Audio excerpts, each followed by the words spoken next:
Welcome to Myers Metal Detectors, located in sunny Tampa, Florida, where we sell nothing but fun and adventures, treasure hunting gear, and anything you can imagine for metal detecting. Give us a call, 813-237-1939. Happy hunting and dig deeper. Live from sunny Florida, it's Treasure Talk. Wow, we're live again, folks. Twice in 1 week. It's awesome. That's right. Well, we'll get running here because we got an awesome guest tonight. So let me run through the opening here. Today's show, of course, is brought to you by your friends at Myers Metal Detectors, where we not only sell fun, but we sell adventure. And the views, thoughts, and opinions expressed by the Treasure Talk guests and members belong solely to the guests and members and not necessarily to Phil Myers, Jocelyn Myers, Myers Metal Detectors, or Jeff Monin. And, of course, the purpose of Treasure Talk is to promote the hobby of metal detecting and treasure hunting and to educate our members in a fun, informative manner. And I think we do that perfectly. I think we do a pretty good job of that, to tell you the truth. And so while we've got most people on here, we're going to do something a little special tonight, right before we get in with our guest. As everybody knows, the love of our life, Jocelyn, is going under the knife tomorrow. Early. So, yes. Phil, not being the morning person that he is, has got to have her at the hospital at 5:15. So 5:15, and wow. It's 35 minutes from here where we're going to. So, well, there won't be much traffic. Well, there will be traffic, but not. There won't be much. It'll be a fast ride for sure. But that is early. Yeah, that's for sure. So I thought what we might do, because, my wife, Susan, and I, Jocelyn's very dear to us, as is Philip. And I know that she is to many of you as well.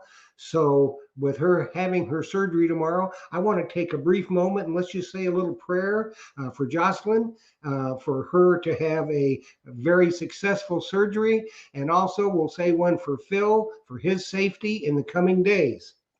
So let's just have a little moment of silence, say a little silent prayer for Jocelyn and Phil. Absolutely. Thank you, Jeff.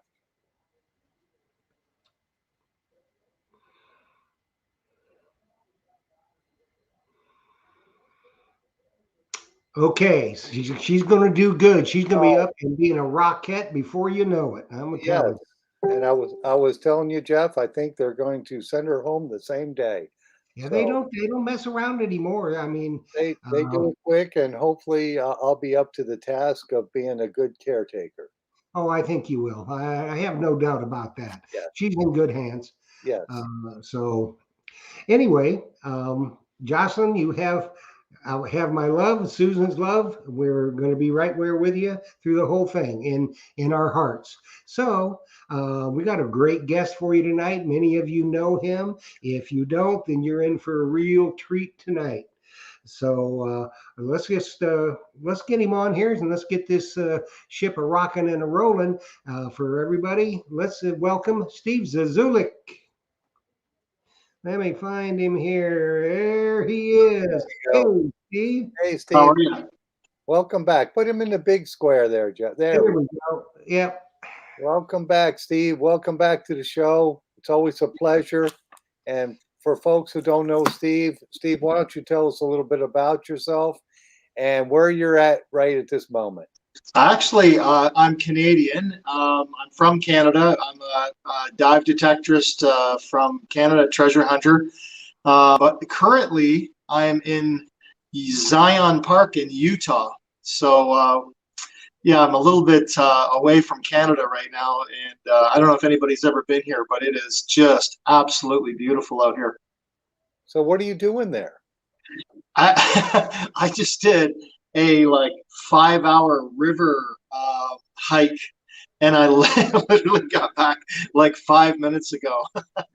So is it vacation? Is that what you're doing? Vacation? Well, no. So what we did for everybody who's watching, you may know, I don't know if I can pop this up right now, but I just launched my new book, Dive Detecting. And we just launched it in Las Vegas last week, was the official launch with my lab at DEMA.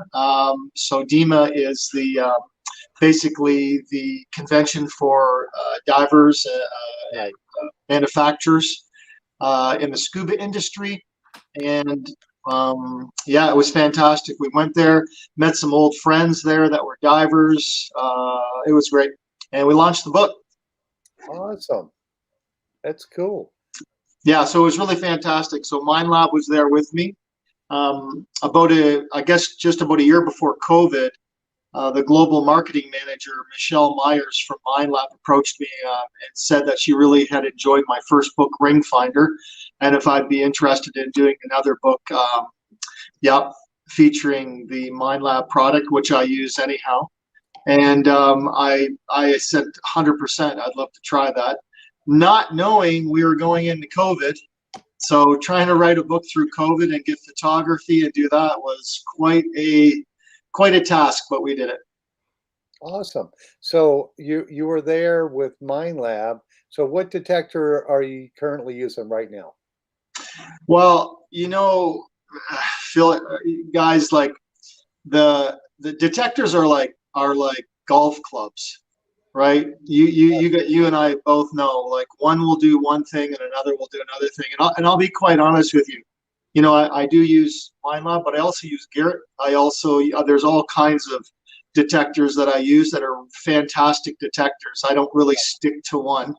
But specifically when I do dive detect, the one that I have found that works the best right now is the Mind Lab Excalibur, and for a little bit more shallower stuff, the Equinox. Okay. And sometimes the CTX. Okay, cool. So you got a full slate of Mind Lab products.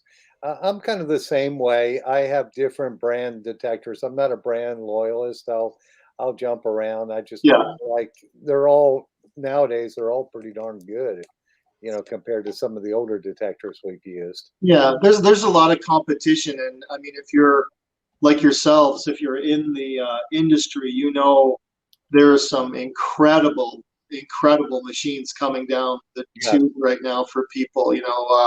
Nocta just released a phenomenal machine yesterday, or the day before, I think, called the Legend. So there's just some great machines out there. So it just all depends on personal preference. Absolutely. It's good for the consumer. Like we had Zazulyk from Nocta Macro on the show last night. We had we were previewing the Legend, and I just think it's good for the consumer. They have a lot of different choices now. It's not just one manufacturer has the market. So it's an exciting time for metal detecting. Yeah. As technology gets better, we'll have better detectors. So it's just cool. Yeah. There's a lot of great stuff. Unfortunately, there's not a lot of stuff that goes deep in the water. My go-to all the time, and then I have, you guys know my dive partner, Ryan Fizikis. I always tell everybody, there you go. From Anderson, yes. Anderson. He'll be here shortly, in another week or so. We'll have more again, because they have some cool products, and this is one that I told him he should make one of these. Have you used this yet on your sand scoop? I've been there while they were making it. Yes. I told him to come up with a product like that, because we have a plastic product that is actually made in Canada too, the Modus. And some people were breaking those, and I said they got to have a bigger handle and made specifically for our use. And I mean, that has just been an awesome product. Yeah, I tell you what, those guys, they've got the machinery they've got in their shop is just incredible. Their new CNC machines and stuff like that is just phenomenal. Like I will say their stuff is a little higher quality. It might be a little bit more expensive too, but that stuff, get what you pay for. Yeah, it doesn't break. It basically, and if it does break, you literally call them and they're like, okay, we'll send you another one. That's what those guys are like. That's why I like them so much. I mean, they're just top notch. Yeah. And the good thing about it is, being detectorists, when you tell them what you need, they say, yeah, I can see that. And they know what you're looking for. Yeah, because they use their product. So it's been great. The crazy thing about those guys is they were literally the first ones to do this. And I can say this because I can pretty well say what I want. They will come out with something, and I'm telling you guys, like, literally hours later or the next day, the other companies will come up with the exact same thing with another name. I see it happening all the time with these Oh, guys. sure. Yeah, It's crazy, but that just goes to tell you how good their stuff is, right? absolutely. Yeah. So yeah, I really like the. I don't know if you've ever seen the setup. Well, you can actually see it on the front of the book. That's the Anderson shaft, short shaft there, Mhm. um, on the Excalibur, and that thing is beautiful. They have them in like carbon fiber, but it's really ergonomic. Um, it's kind of an under-over mechanism on some of their stuff. So when you're detecting, it's quite short, right? So you're not reaching way out to try and fan your holes. It's just really, you guys know what it's like once you start swinging for a while, your arms and your shoulders, especially when you get our age, you Right. kind of, Y'all are young. Yeah. Well, so, I always said the Excalibur is one of the best underwater and beach detectors, but their shaft that they put on it's just so unergonomic. I mean, it's Yeah. horrendous. So yeah, I that's don't know why they haven't changed that. It's like the machine was so far ahead of its time when it was built, right? So, but like I say, there's lots of aftermarket shaft companies like Anderson that can set you up. And I mean, that thing, I have found so much stuff with that machine underwater. It's incredible. okay. Yeah. Well, we're already starting to get some questions in, and I wanted to ask this one. For your dive detecting, are you using tanks or are you using like the Blue Nemo or the Yeah, Med? yeah, that's a great question. So we do use tanks. However, we've started using Blue Nemo, and we're actually have formed a relationship with that company. And there's some really cool things that we're going to get involved with them with. And in the book, if you actually, I'll be quite honest with you, the very first picture in the book is the photographer for the book, Janice Carter, who did all the photography. That's her, and you can see the Blue Nemo. Yes. So right above, see that up there? Yeah. Yeah. Yeah. So we were using Blue Nemo for a lot of the photography that we were doing. During COVID, we had to go down to Florida because we went in some of the beautiful springs. The picture quality in the springs in Florida was just phenomenal. Oh, So it's crystal yeah. clear. Oh, it's like just gin clear, just beautiful. You It's just gotta watch stir out for the those. bottom up a little, and then it'll get a little dusty. But So yeah, those, what are those? Are they water moccasins? There's the big snakes in the water down there. Yeah. There's a lot yeah. of moccasins. There's all kinds of snakes and critters in there. Yeah, there The thing is. about most of the springs, What though, part of here, Florida were you in? Northern Florida. Oh, okay, North Florida. McCullough Springs. Basically that area, yeah. Ocala, Three Sisters, like Ginny Springs, all Yep. all that area. Yep. Well, I know it well. next time you come down, holler at me. I'll come up and see you. Oh, that'd be great. I'd love Yeah, that. I've started stocking that Blue Nemo, and that thing is a hot seller for detectorists here in Florida, and also for guys who use them for fossil hunting too. Yeah, they got a new one out. Have you seen the new one where Yeah, you the don't have Nomad. The yeah, Nomad. yeah, and it goes deep. It has a longer line on it, so you can actually go deeper. I Yeah, think 35 or 45 feet, I think, isn't it? Yeah, I think around 30, 35. And Yeah. then Yeah, Blake was on. Blake's been on a couple times when he was telling us about that. yes, And that is a cool product, and I guess then you wouldn't have to worry about filling your tanks and doing all that. So yeah, when you travel, when you're dive detecting and you travel, we go down to the Caribbean in the wintertime. I go to Europe. My daughter lives in Germany. And I remember going down to Dominican Republic once, and a lot of people don't know this, but if you're by Punta Cana, basically there's one guy that owns all the dive shops on the coast there. He's got a monopoly, so he will not let you rent takes or anything unless you buy one of his trips out in the water. We just wanted to shore dive, right? So we couldn't get tanks from the guy. So like in that situation, we eventually did get tanks. But in that situation, you could bring in the small Nemo with you, and you'd be set to go. yeah, right. yeah. And I sell them with the two batteries. So you've got how long does your battery last with on? on a trip? Oh my God. Depends on how nervous I am. 5 minutes if I'm really nervous and around a lot of sharks. Oh, Um, okay. yeah. No, I think that they said that they will go between maybe 35 minutes and an hour. The other one, the new one, will go longer. They've got, I don't know if you've seen this one, but there's a larger one that you can have two divers go down to like 60 feet with that thing. It's incredible, and it'll last for 3 hours for each diver. Yeah. Oh, that's awesome. Yeah. I think that one comes from their parent company, Brownies, doesn't it? That's right. That's right. Yeah, they were at DEMA, and all like their whole setup there was really fascinating because they had all three companies in the one display, and it's really a cool company. They're really doing well. Yeah. Blake's a nice dude. We like him a lot. Yeah. Absolutely. Yeah. He comes on the show and educates our people, and he always drives sales to the store. So it's always a happy day when he does that. And it's a cool product. I really enjoy selling that. Now, I haven't been fortunate enough to be out and use it. I've got one, but I just haven't gone to use it yet. It's only a matter of time. I've just been too busy with doing other things, unfortunately. Yeah.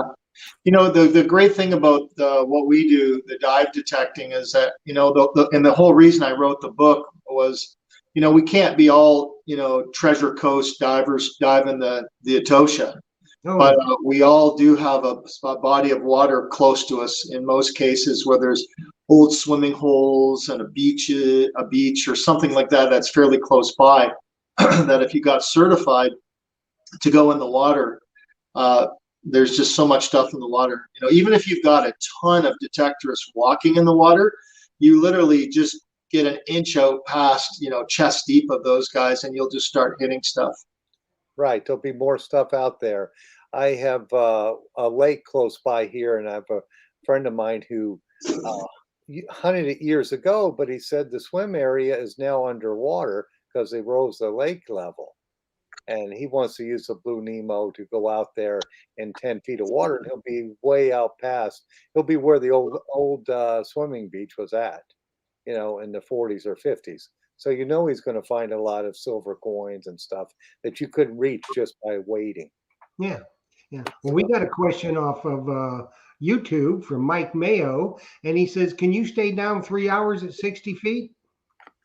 Can you stay down at 3 hours at 60 feet? Well, this is the thing: is that if you've got to be very careful because you've got to deco when you're diving, right? So that's the thing. The one thing I'd like to tell everybody is I don't really suggest anybody diving without a certificate, you know, getting properly certified as a diver, even with the Nemo. Like people think, oh, I don't have tanks. I just got this little Nemo. I can just jump in the water and go. But once you get down to a certain depth, you just can't come up immediately. You've got to know your times and your limits of when you come up. And a lot of people, there's so many people that'll just jump in the water not knowing anything, thinking it'll be okay. They just have to surface, and you can't do that. Mm-mm. Yeah, and with the Blue Nemo product too, you have to take their class, and that's what it teaches you. Yep. Even with only going down 10 feet, you're not supposed to come up real fast. You're supposed to, even though you're really not going, you could theoretically come up because it's only 10 feet, but they still say you should not come up fast. No. Come up to speed, the air bubbles come out. I mean, Yep. it goes into a full thing on their class about for being safe. And I mean, Yeah, you got a 30-foot stop. Like there's different stops that you have to do depending on how much time you've been in the water, and that all comes with your certification when you're diving. People really need to take going into the water extremely seriously. I've seen so many things that happen in the water so quickly. And that can be it with people, right? So you have to be very careful. It's a wonderful, wonderful sport. It's beautiful to be a diver. There's things that you will see under the water that you could never imagine how beautiful they are. But it's also something to take very, very seriously when you go in the water. absolutely. So if you're buying the Blue Nemo, you have to take the class. You've got to do that, and it would be better if you were dive certified too, Patty, or another company, I guess. Yeah, and I mean, I always suggest too is get a buddy. Like you should always dive with a buddy, right? You should always have someone around with you. You know, I've heard stories of like there was a guy that went into the we're close to the Niagara River, and a guy went diving in the Niagara River, solo dive down there, and he had done it numerous times, which you know is not good without a buddy. Sure enough, he went in there and got caught up in something and started finding himself being wrapped up in a snow fence that blew into the Niagara River, and it literally wrapped him up like a cocoon, and he's like going right down the Niagara River towards Niagara Falls, wrapped up in a snow fence. And he just at the last minute got out of that thing, and his wife picked him up at the certain point where he was supposed to be out. He was white as a ghost. He never went in the water again. Yeah. Well, He was you know, lucky. to me, He was lucky. that's one of the reasons why you want to get certified and take the classes, because there are things that will happen when you're underwater. And if you've taken the classes, they give you instruction on do this or do that, so you don't panic, because panic is the worst thing, isn't it? Yeah, panic will kill you. That's what will Absolutely. kill you is panic. Yeah, even with swimming, panic will kill you. You know, people get caught in undertow. You can live through that. You just can't panic. Yeah, Yeah. and there's crazy stuff in the water. Like I know a story about a guy that they were in the water and you couldn't see, and he was kind of on the bottom, and all of a sudden he felt something around him, and it was metal, and he didn't know what it was. He's trying to get out, trying to get out. He swam right into a shopping cart and got locked up in the shopping cart on the bottom of the water. And literally, he had to stand himself up and walk himself to the wall where his buddies and him went in the water. And he had one way to go or another way to go, and he picked one way to go and just narrowly got to the spot where his friends saw him coming out of the water, and they went and grabbed him. But like anything can happen in the water, so that's why you need to be certified. You need to know, you know, where you're going, who you're going with, and then like not to scare anybody, but you know it is a fact. You know, being in the water can be dangerous, right? But when you do that certification, you know, you go in with confidence, and you know it's an amazing thing when you go. There's some great places and some amazing things you can find. Oh, sure. You know, it's the same thing, Steve, with people like Phil and I, basically, that wade and to detect. You know, you're going to run into stuff. You know, let's say there's a shark, and I have not had any run-ins with a shark that I know of, but people have. And the biggest problem, you know, they cause it themselves because they see the shark, and the shark's not going to bother you. You know, and they start panicking and floundering around and running and stuff like that. Then you're going to draw his interest. Right. Yeah, Absolutely. you act like food, you'll become food. That's right. So, Steve, we had a question from IB Neil, and he's asking, do you have to decompress if you're 10 to 16 feet deep? There must be a lot of divers watching the thing. Usually, no. Like typically, I will dive. When it comes to dive detecting, I'll tell everybody like most of the stuff that you're going to find is in water that people swim in. And 99% of the time, people swim in water, you know, that might be, you know, at the most 8 feet deep, 10 feet deep at the most, Yeah. right? So typically when you're in water like that, you don't have to, no.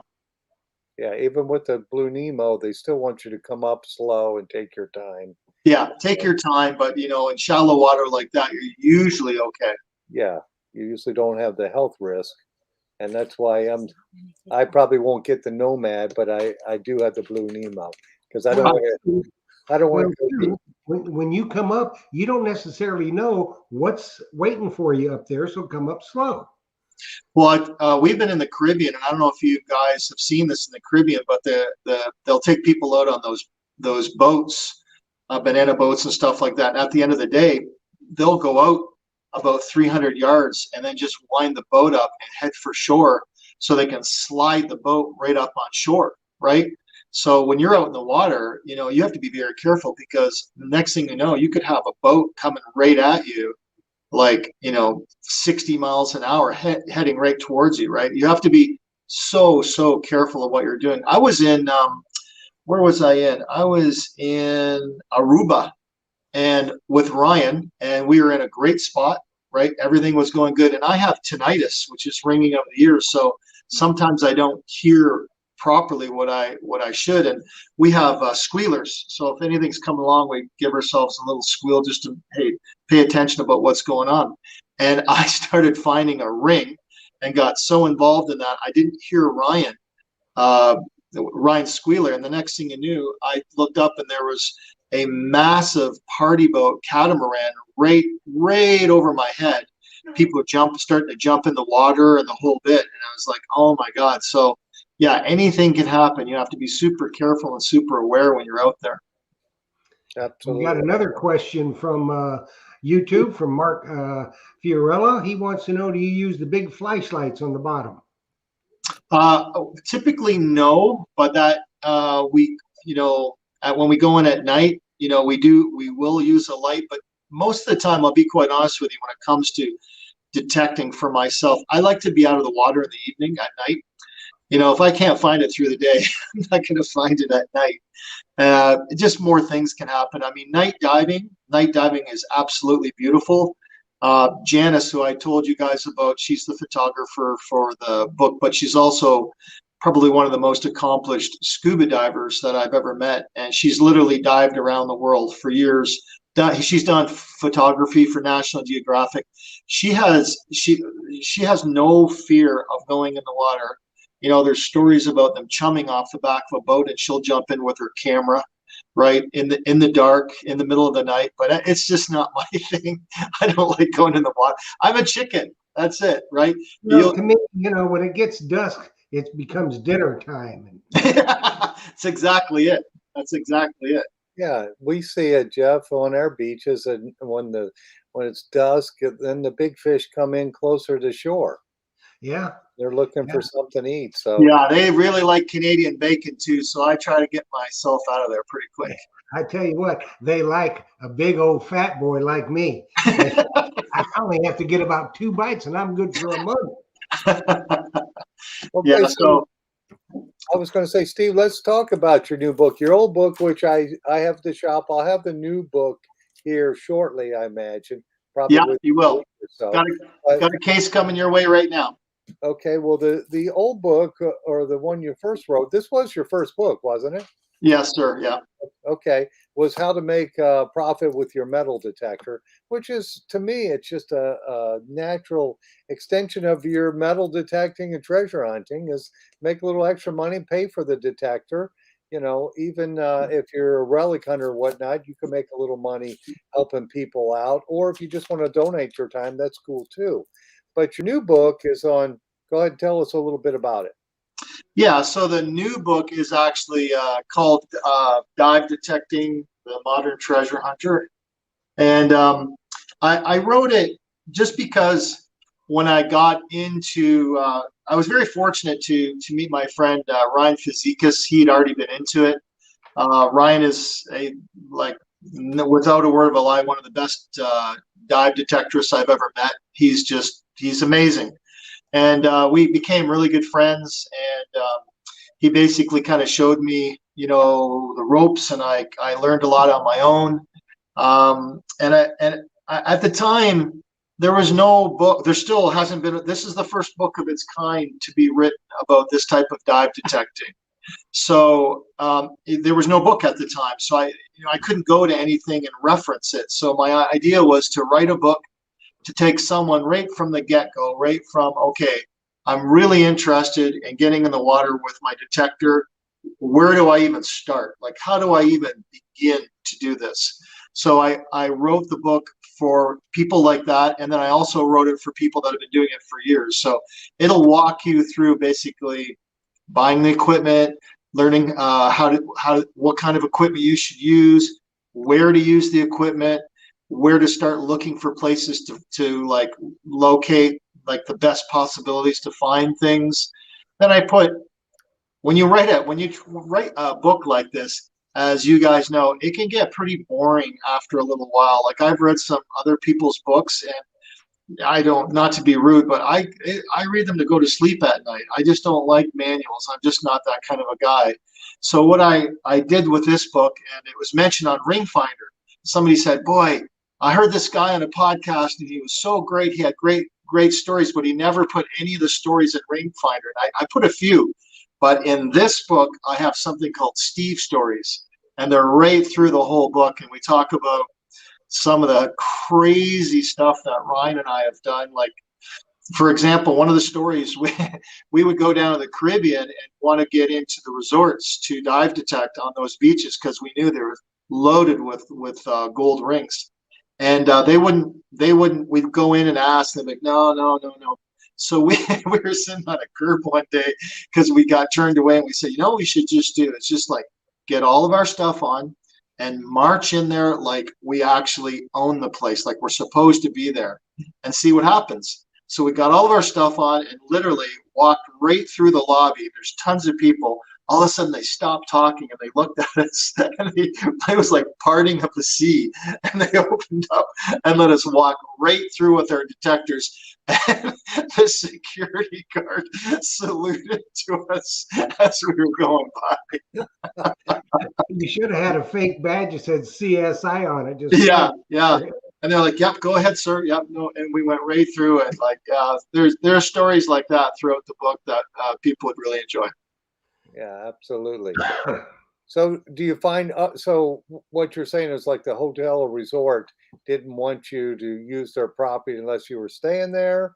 Or Yeah, you know what it is they just don't want you to go and ruin their beach, make big holes out in the water where people are going to step in them and break their ankle or something like that. And Ryan and I, or Janice or whoever I'm detecting with, would never do that. That we're just like land detectors. You leave the basically the property the way you found it, right? So you do the same in water.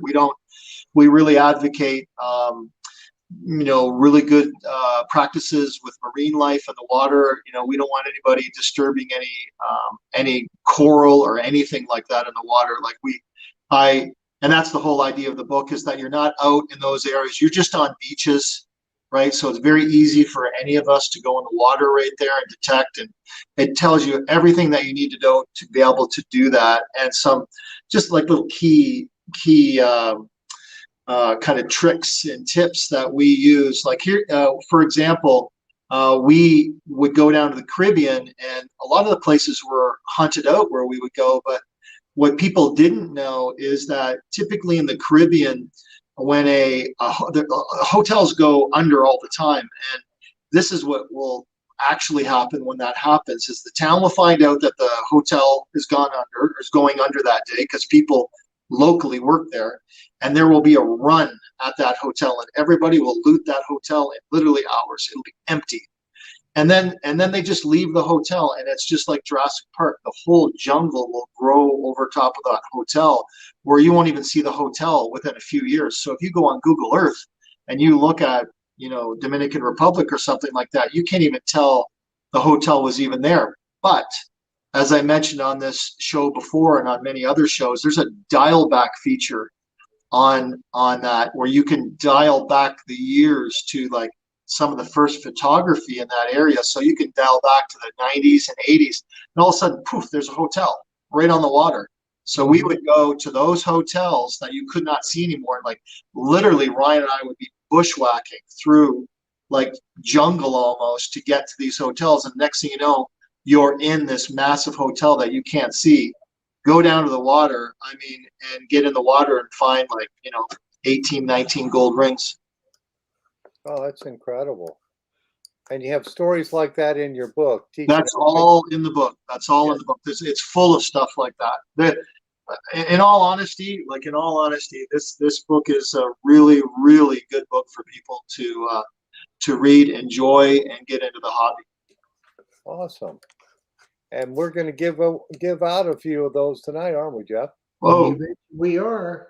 Steve was kind enough to offer up 5 of them. So nice. A little bit here, y'all start limbering up your fingers. Yes, absolutely. And of course, if you're not one of the lucky winners, we'll have that in the shop here shortly. So be sure to stop in if you're not one of the lucky winners and uh, purchase one of those. I've heard lots about your shop. You've got some really good reviews on your shop. I'm sure you know that, right, Phil? Oh yeah, we try to be the best. We want to be. We might not Yeah, be the biggest, but we want to be the best. do you know when I was at DEMA in Las Vegas, I met a couple people that told me that exact thing. So you're actually famous in Vegas. Okay. Yeah, we'll have to go to Demo once. That would Yeah, be cool. yeah. Cool. Well, that's exciting that some people will get booked tonight. I'm really happy that's going to happen. Yeah. Well, they're crazy for it. I tell you, Sure. they are crazy for it. So there's going to be some lucky people tonight. That's great. So now, Steve, do you do any regular beach detecting, or you're all doing dive detecting? No, I do all types of detecting. I do beach detecting. I do, I walk in the water. That'll probably be well, I don't want to say my next book because everybody will like almost have a heart attack if I tell everybody I'm going to write another book. Is such an endeavor. But yeah, I walk in the water. I do the beach. I actually land detect. So, but most of my stuff is I would say 90%, 95% of the stuff I do is in the water. Okay, cool. And the reason why, Phil, is every time I go to a beach, there'll be a detectorist on the beach, and I'll go up to them and I'll say, like, how many gold rings have you found this year? And they're like, oh, none, or I found like 3 or 4. And then we will have found like 20, 30, 40 rings, and we would have been detecting half the amount of time in while you're dive detecting. The stuff is in the water. People lose stuff on the beach, but the majority of things are lost in the water, and it's just not rings that have been recently lost. I mean, if you go into the book, I've got some wonderful photography. Like right there, you can see that is a native bracelet that I found in a river that is a couple hundred years old. Like the stuff that you can take a look at this picture. Like this is the kind of stuff that Ryan and I find. And just think of this. You look at every single one of those targets there represents a hole. Every single one of those represents a dug hole. And you don't always find stuff in every dug hole, but just take a look at some of the photography in here. There's a 30-inch gold chain that I found down at the beach, and some beautiful rings, and yeah, they're just crazy stuff. Like not here, check this out. Ryan found this. Look at that. That's a kid's toy. This one from from like the 1940s. Oh, that's cool. Yeah, like the stuff you find in the water is just phenomenal. It's just not rings, and that's why it's so exciting. Like religious medallions are incredible, and you really find out a lot about history because we will find religious medallions that are dated during the 40s, and then again maybe during the 60s, and then you realize, oh, the religious medallions were really prominent during times of war, like during the World War II, right, Vietnam, right? So we'll go in and find all kinds of stuff from the 40s, right? So here's an example. Like look at all those religious medallions that you find. It's just, and that's only a fraction of what Ryan and I have found through the years. It's just incredible. And just one last thing I'd like to show you guys. If you see that, can you guys see that where it says Mizpah, that ring? yes. Yeah, that ring, I actually found 5 gold rings that day in the water, and all of them were pretty old. But the Mizpah ring was dated 1887. Answer Billy Keane. Yeah, that's Answer that one. oh, Billy Keane says, "Save me a book, Phil." I will save you a book, Billy. What I like about your book, and a lot of people, is your book available digitally? Yeah, you can go on Amazon and buy it Yeah, digitally. well, I don't advertise for Amazon, but I like the printed copy of the book because I'm just old school. I want to see the pictures and I want to hold it in my hand.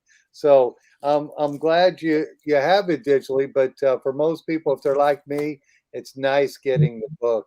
Yeah, I'm the same way, and I'll tell you what I did too is when we first went to the publisher, they just wanted to put it on the regular paper, and I was like, no, I want glossy paper because I Yeah. really want the photography to really stand out. pop, right? You Yeah. know, it's just something. It's got a great weight to it. This book has a nice weight to it, and like I say, like the photography in the book, like just look at the photography. Yeah, when you've got a printed copy in your hand and it's on a glossy paper and it's a full color picture, there's just nothing better than that. And Yeah, that, yeah, it's just full of some of the best photography. I'm really proud of the photographers, Janice and a girl named Sydney, who did the photography. And the other thing I did too, just like I did in Ring Finder, but I took it a little step farther, is I put in, I hired a great illustrator out of California to do illustrations throughout the book too, so you can see like different search patterns, and it's all in the book. I just literally put everything in this book for awesome. yeah, people will really enjoy it.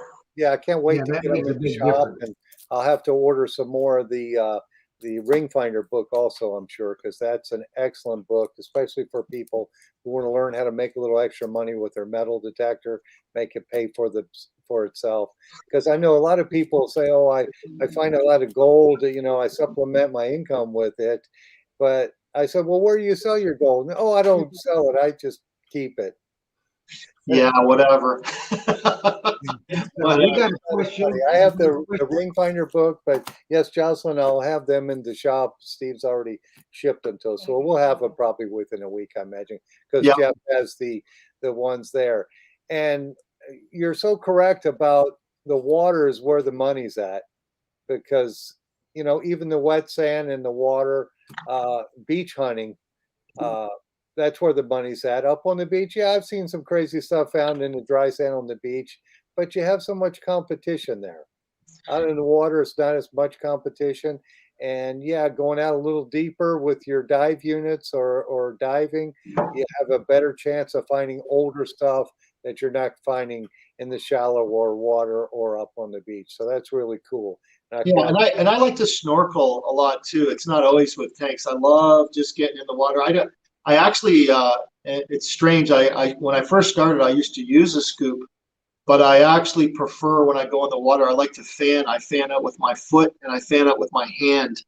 I love just on a Saturday morning or whatever, going down to the beach just with my equipment and a mask and snorkel and just go in the water and detect that way. I mean, I have found that chain that I saw, that 30-inch chain, I was in the water and I was in there for 5 hours, guys, and I didn't find a thing. And I'm a baby when I don't find anything. I'm like a suck when I don't find anything. And I was like going in and I was taking my time and I was actually like literally crawling into shore, just kind of laying there feeling sorry for myself. And I was kind of detecting and I got a hit. I was about in 2 inches of water and I was patting it and that 30-inch gold chain came out. I couldn't believe it. Oh, it's a wonderful feeling when that happens, isn't it? Yeah, and the other thing I wrote in the book is to tell everybody you don't always find stuff. Once in a while you get a little wood on the ball, but you will go in a lot of times and not find anything, right? And you just have to be able to. I talk about how to handle that and how to get your head around that, and, move forward because your day is coming. Absolutely. It's just a matter of time. If you put in the time, you learn your unit, you learn what it does. Yeah, and everybody that's listening tonight is fully capable of doing this. There's nothing to be afraid of. It's a great hobby, and if you take your time and follow the right steps, it's fantastic. And that's really the gist of why I wrote this book. This is an everyday person's book that they can go down and enjoy this hobby. You don't have to be super special. I mean, I am not at all. You guys are far, far better detectors than I am, I'm sure. It's just, I really enjoy the hobby. I really enjoy it. And I'd love other people to get involved with it. Just, that's it. Yeah, it's just that's what this show is about promoting our hobby, and educating our friends and members on here Banner. about it. And yeah, it looks like Jeff's got the banner running, and I guess he's ready to pick some names. Yep, we Great. got the names. So everybody, we got a lot of new people recently, so they may not know how we do this. So we'll go over it one more time. I put posts up on Facebook and YouTube to enter for this giveaway that Steve is so kindly given us to give away 5 copies of his new book, Dive Detecting. And what you had to do is you had to use a special phrase, and that special phrase was, I want to be a dive detectorist too. So what we do is I compile all the names from YouTube and all the names from Facebook and all the different Facebook groups that we're associated with and the YouTube channels.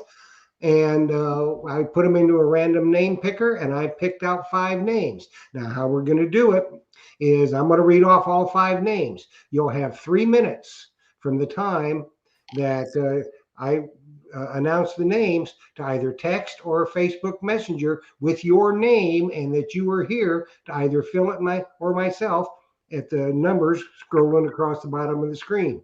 Then what you must do, if you want your book and you are here and you answer in the proper amount of time, you must send an email to treasuretalkshow@gmail.com with all your info, your name, address, phone number, all that kind of stuff, so I can get your book sent out to you.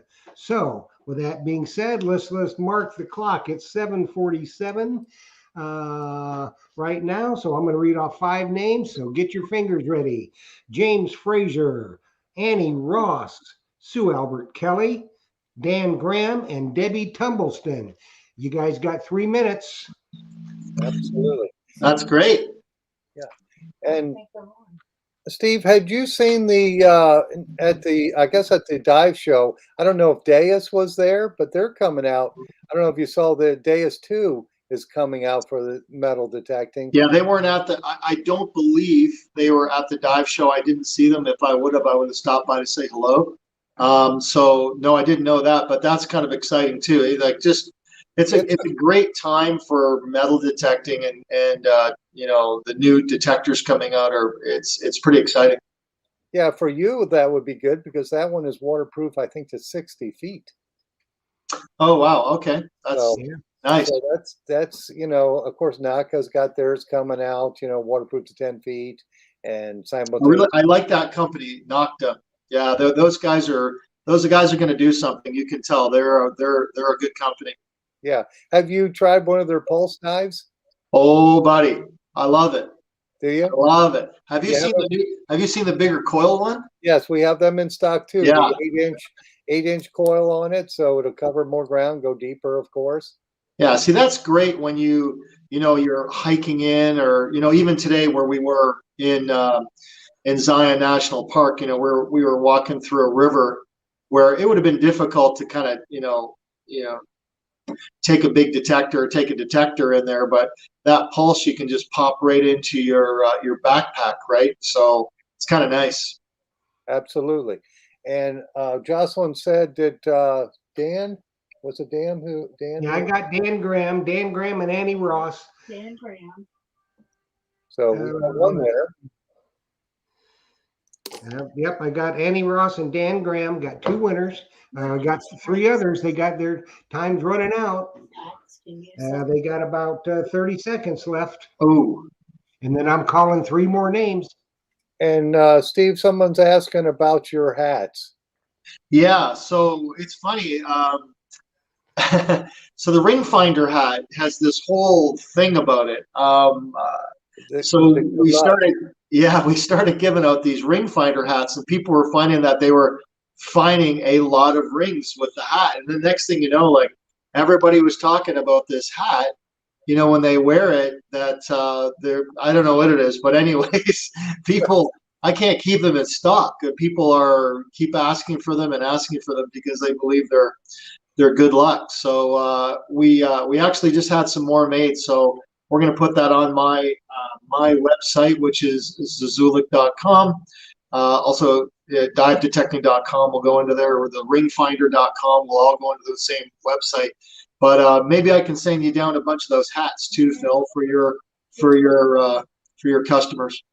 Yeah, that's fine. That would work. Yeah, Was just send Annie them and send me a Ross bill for it. a winner? Was Annie Ross She messaged Jeff. a winner, Jeff? Yep. Yep. Messaged him. She said she messaged you, I guess. Yep. I got it. Okay. I'm fixing to announce 2 more names. Okay. Just didn't want to mess anything up. Who are the two people that didn't get them yet? James Fraser, he's not watching, and neither is Sue Albert Kelly. So their time is up. They don't get it. But T.A. Calhoun and B.J. Young, your name is called. You got 3 minutes. 3 minutes. And I'm looking at the cover of that book. That is some nice artwork. And I like seeing that that jewelry that you found there.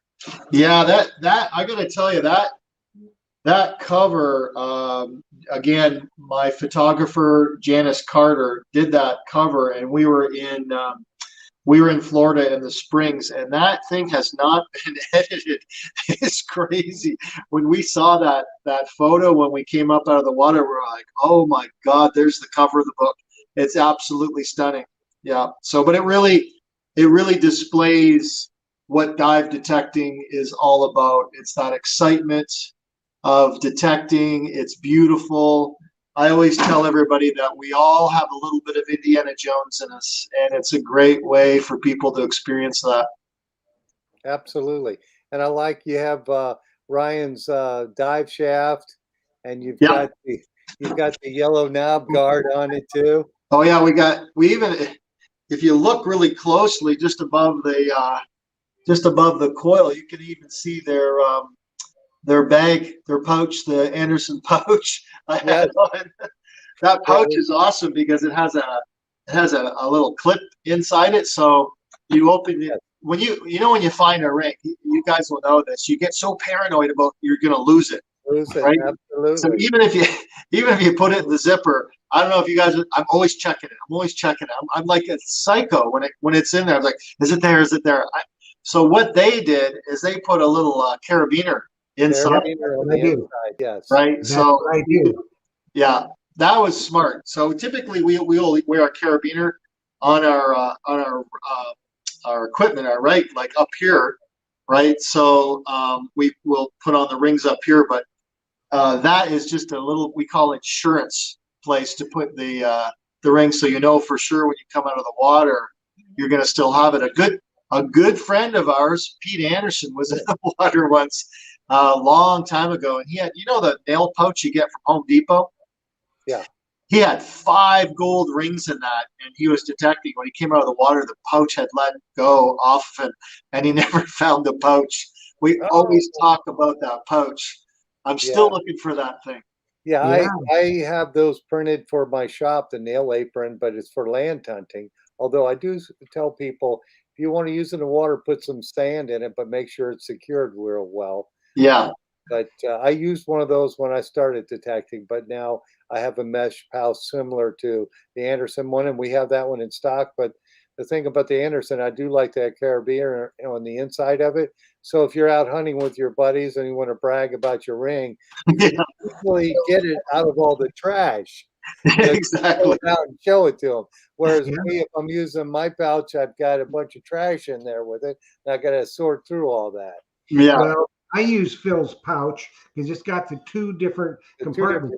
Big one for trash, the small one. And I took my carabiner and I used like 80-pound test braided fishing line, and I sewed it inside the zipper pouch. And it goes on the carabiner, and then I always keep it zip closed. A lot of people just, leave them open. That's a good way to lose stuff too. It is. Especially if we were on the East Coast where there's a little wave action.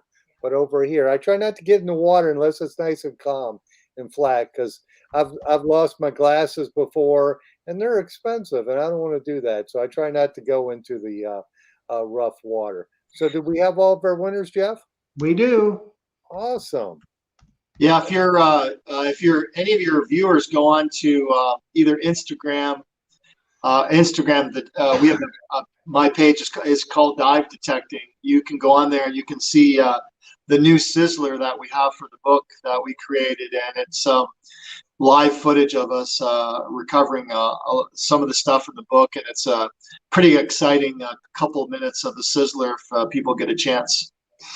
Awesome. I'll have to look at that. So, Jeff, why don't you announce all the winners again? Okay, what we have as for winners, we have Annie Ross won, Dan Graham won, Debbie Tumbleston won, T.A. Calhoun won, and B.J. Young won. Awesome. That's great. Congratulations. That's fantastic. Absolutely. There was some that came in a little late, that was about 6 minutes ago, and I'm sorry, folks, but the rules are you got 3 minutes. So if you didn't win one, Phil's got them in stock by tomorrow or the next day. Yeah. And you won't get a better price anywhere else, so buy them from Phil. Right. I tell you what, guys, who are the 2 people that missed out on those books? Well, one of them's not watching, so. Okay, well, if one of them is, you tell them to send us their address, and I'll send them a book. Okay, I'll do that. I appreciate that. Yeah, no problem. This is a great guy here. You know what I mean?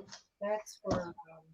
So we'll get her done. So send me the address, Arthur. Send me your address, treasuretalkshow@gmail.com. I'll get it to Steve, and you'll get your book. And you get the news. Okay, and I just had a question from IB Neal. He wants to know if I could get the Garrett new mesh. Garrett has a new mesh pouch too. And yes, IB Neal, I have them in stock at the shop right now. I probably have them. I think I have them on my website. May not have added it yet, but I think I did. And yes, I've got that. So if you're in the Tampa area, stop in and see. Well, this week, Jocelyn's getting her knee done, so Joe will be there. I won't be there, I know, this week, but Joe will be there Tuesday, Wednesday, Friday, and Saturday. And of course, Friday is Black Friday, day after Thanksgiving. So get in there and get your Christmas gifts. We haven't had much trouble getting inventory in stock unless you were looking for a Coil Tech coil or one of the new detectors. We don't have those yet, but that's another good company, Coil Tech. They are a really good company. Yes. Yeah, so they better get in there, because let me tell you, Joe's a deal-making man. So deals away, deals will be made. I'm telling you. Yeah. Deals will be made, which being it is Thanksgiving this week, I want to announce to everybody, Thursday night, there will not be a Treasure Tales show because it is Thanksgiving, but we'll resume right back in the next Thursday. So just wanted to let everybody know that. And Steve, your photographer, Janice, I think she's on the show right now, so we want to say hey to her. Is that your photographer? That is my photographer. And what was her name, Janice? Scuba Chick Photography. Scuba Chick Photographer? Scuba Chick Photography. Yep, that's her. Yes. Well, I can see I don't have my book yet, but I'll have it shortly. But I can see by your picture in the Florida Springs that she's just an awesome photographer. And of course, we have the best springs in the world here in Florida. So yeah. She, like I say, she's done stuff for Nat Geo. She's done stuff all around the world. I was very, very fortunate for her to have enough time to work with me on the book. Okay, and then we still have a little time left here. Somebody just texted me. I don't know who it was because it went by my screen.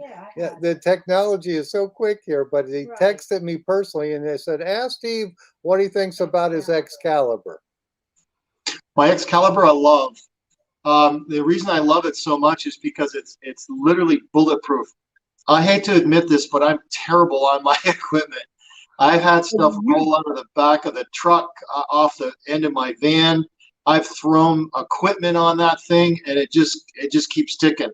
I just turn it on and go. I jump in the water. It's incredible. How old is your unit? I have a lot of metal detectors, so I probably have about, I don't know, 5 or 6 Excaliburs alone. So I think I actually still have one of the blue ones. Remember the old blue ones? Oh yeah, I've got one of those too. Yeah. So, like I say, when they were I think Gary Storm was part of the one of the people that actually developed the Excalibur for Mine Lab. Yes. And that guy and whoever else helped him did an incredible job with that machine. Yes, absolutely. And people were asking your settings on it, but we're going to have to be real quick because I think it's time for us to go. But real quick, shout out what your settings are on your Excalibur. Oh, so basically, it really depends on. I mean, the great thing about the Excalibur is, you set it up depending on where you are, right? So you can't find any gold if it's set lower than 3 on there. So you've gotta really be careful with that. Again, people will have the threshold right up to really hear things, but personally, I don't do that. I will turn that threshold right down.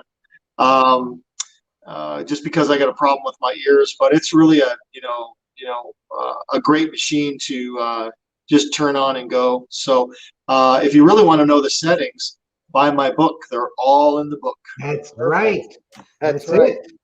Read the book and buy the book. Read the Absolutely. book. Read the book. That's it. Just one last thing before I go. If your viewers are interested, I'm not sure if everybody is familiar with Expedition Unknown with Josh Gates. Yes. But Ryan and I had the privilege of being on the show recently because we've been in the Catskill Mountains. If you're familiar with Dutch Schultz, Uh-huh. yeah, Dutch Schultz was an old gangster from the 30s that allegedly buried his treasure out in the Catskill Mountains around Phoenicia, New York. So Ryan and I, we do land hunting, and that's one of the treasure hunts we're on. And we were actually privileged enough to be on an upcoming Expedition Unknown with Josh Gates. So keep an eye out for that on television. Absolutely. Yeah, you need to hook me up, Steve. Get me an intro to talk to Josh so I can get him on the show. Yeah, That'd be he's a cool, great yeah. guy. Yeah, we really enjoyed that. That episode. If we just got a second, that episode, he told us after we were done shooting it was one of the best episodes he thought he'd ever shot. We did some stuff where we went in tunnels, like it was crazy what we did. You got to watch that episode. It's I phenomenal. will for sure. We I love will. this program. So, tell him about us. I'm programming it into your brain, Steve. Yeah, send us a Tell link Josh of his Gates about it. contact info, and Give me my we'll ask contact him for info. sure. So, Steve, before you go, I know we're running a little bit over. That's okay. You're in the U.S. Do you have to do anything going back to Canada, or is it open? The border open? Well, for Canadians coming into the United States, you need to be double vaxxed, but you do not need a test going into the States. But oddly enough, when Canadians go back to Canada, you have to have a PCR test, or you'll get quarantined. Oh yeah, Yeah, I know. but, We just went to England in September, and I tell you what, we had a PCR test before we could get on the plane. We had one when we got to England. We had to have another one before we could come home. I've had more PCR tests, especially because of this book. I've had more swabs up my nose than I want to even talk about. We did a lot of traveling and we did a lot of PCR tests, but the sum of all of that turned out to be a pretty awesome book. Yeah, absolutely. Yeah, it's great. It's a great book. Can't wait to get in the shop, and I can't wait to see my Canadian customers come back because it's been a couple of years I've seen a bunch of them, so that's why I was asking you that. Yeah, that's great. Well, gentlemen, as always, I really appreciate you having me on your show tonight. Right. It's always a thrill to be with you guys, and I really appreciate it. Well, thank you, Steve, and thank you, Jocelyn, and thank you, Jeff. And it looks like we're at that magic witching hour where we got to go. Yep, we are. And so I want to see, Steve, thank you so much. You're always a hit with our viewers and our members. They can't get enough of you, and neither can we. And, your dive detecting buddy, Ryan, is just Ryan and Pete, there's just no two finer people on the planet. Yep. And they're going to be with us soon. Yeah. And so we're just so happy that you stopped by, and it's a fantastic book. And I just wish you many, many successes with it and anything at all. And we're going to get you back on real soon. That's great. This is the first podcast I've done for launching the book. So you guys got the exclusive. Yes. Well, this week has been, it's been a night for exclusives on Treasure Talk because Knock the Macro debuted it and gave away a legend last night. Oh, wow. And Absolutely. so now we got you tonight. So Great. it don't Well, get thanks no again. better than that, you know. I really appreciate it. Thanks, guys. All right. Thanks, We'll see you Steve. guys. Take care of yourself.